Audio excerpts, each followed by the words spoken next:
Hello friends, welcome to Lakshmi ఒలువులాస్ kitchen. నేను మీ లక్ష్మి. ఈరోజు వీడియోలో ఎగ్ ఫ్రైడ్ రైస్ ఎలా చేసుకోవాలో చూపిస్తున్నానండి. ఇది చాలా బాగుంటుంది, అందరికీ చాలా బాగా నచ్చుతుంది కూడా. ఇంకా బ్యాచిలర్స్ కూడా చాలా ఈజీగా చేసేసుకోవచ్చు. మనకి ఇంట్లో వెజిటేబుల్స్ కానీ ఎక్కువగా లేనప్పుడు ఏం కర్రీ చేయాలా అని ఆలోచిస్తున్నప్పుడు ఇది చేసుకుంటే చాలా బాగుంటుంది. చాలా తొందరగా కూడా అయిపోతుంది. ఇంకా పిల్లలకి లంచ్ బాక్స్లో పెట్టడానికి కూడా చాలా తొందరగా చేసేసుకోవచ్చు. మరి ఎలా చేయాలో చూసేస్తారా? స్టార్ట్ చేద్దాం. ఇప్పుడు స్టవ్ ఆన్ చేసి ప్యాన్ పెట్టుకుని ఈ ప్యాన్ వేడైన తర్వాత 1 టీ స్పూన్ ఆయిల్ వేసుకోవాలి.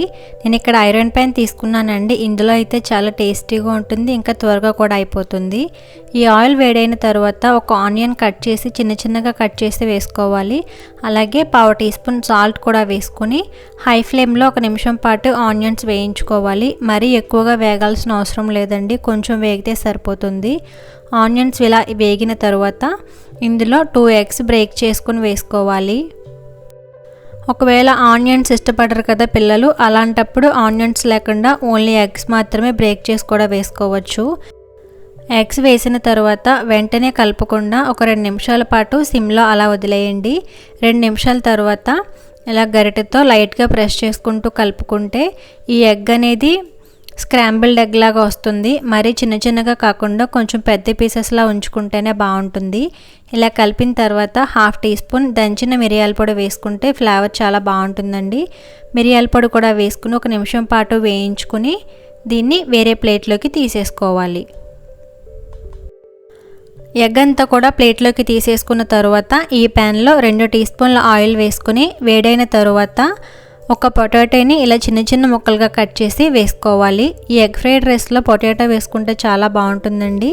అలాగే క్యారెట్ కూడా ఇలా చిన్నగా కట్ చేసి ఒక 1/2 కప్పు వరకు వేసుకోవాలి. మీకు ఎక్కువ కావాలంటే ఎక్కువగా వేసుకోవచ్చు.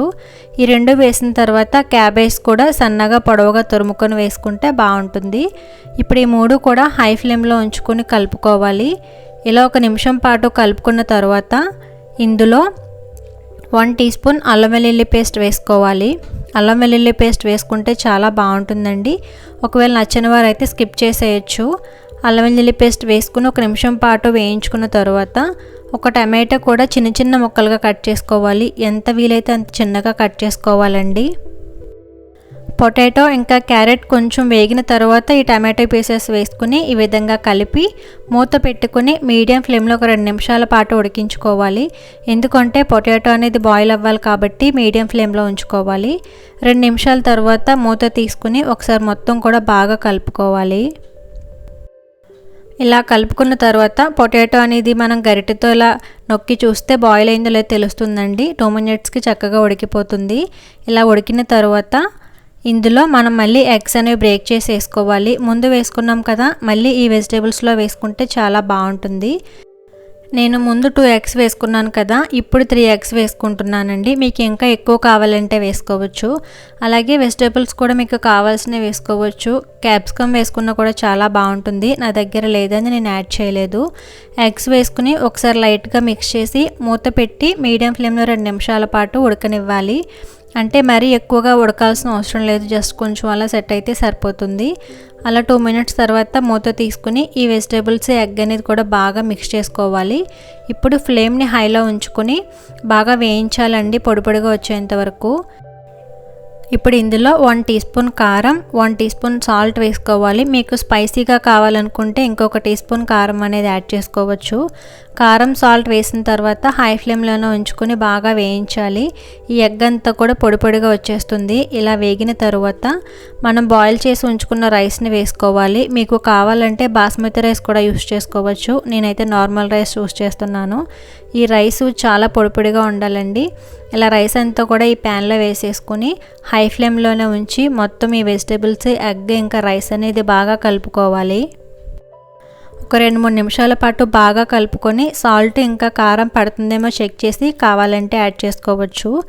అన్నీ వేసిన తర్వాత కొంచెం కట్ చేసిన కొత్తిమీర వేసుకొని మనం ముందుగా ఫ్రై చేసి ఉంచుకున్న స్క్రాంబుల్డ్ ఎగ్ ఉంది కదా, అది కూడా వేసి హై ఫ్లేమ్లోనే ఉంచి ఒక 2 నిమిషాల పాటు మొత్తం కలిసేలాగా కలుపుకోవాలి.